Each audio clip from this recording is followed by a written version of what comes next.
Clearly, the deaths of the charity workers are an absolute tragedy, and they should be fully investigated. They are being fully investigated. And I gather in the last couple of hours there's been news that the Israeli government will be compensating the families of the victims. However, the issue of arming Israel is a different one. Israel is fighting an entirely just war against genocidal terrorists who on the 7th of October murdered 1,400 people, beheading babies, massacring innocent people and raping women. They have to be literally wiped off the face of the earth. Everything should be done to enable Israel to defeat Hamas. And if anything, it should be more weapons rather than less to help Israel. Oh, and by the way, there's also arms traffic in the opposite direction. Israel is supplying the UK with a lot of arms as well. OK, all right, Aaron, compelling arguments, and we'll say that from Gary. Your views?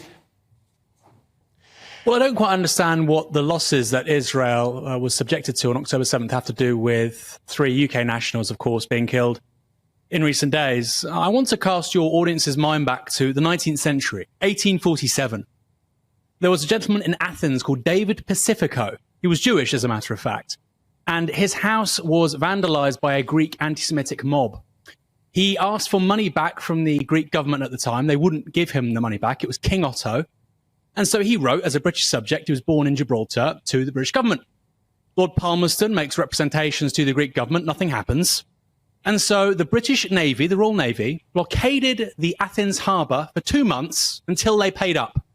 And he made an extraordinary speech in the House of Commons, saying that a British subject should feel just as a Roman citizen did in the ancient world. I am a British subject, or civis Romanos sum, 2,000 years ago.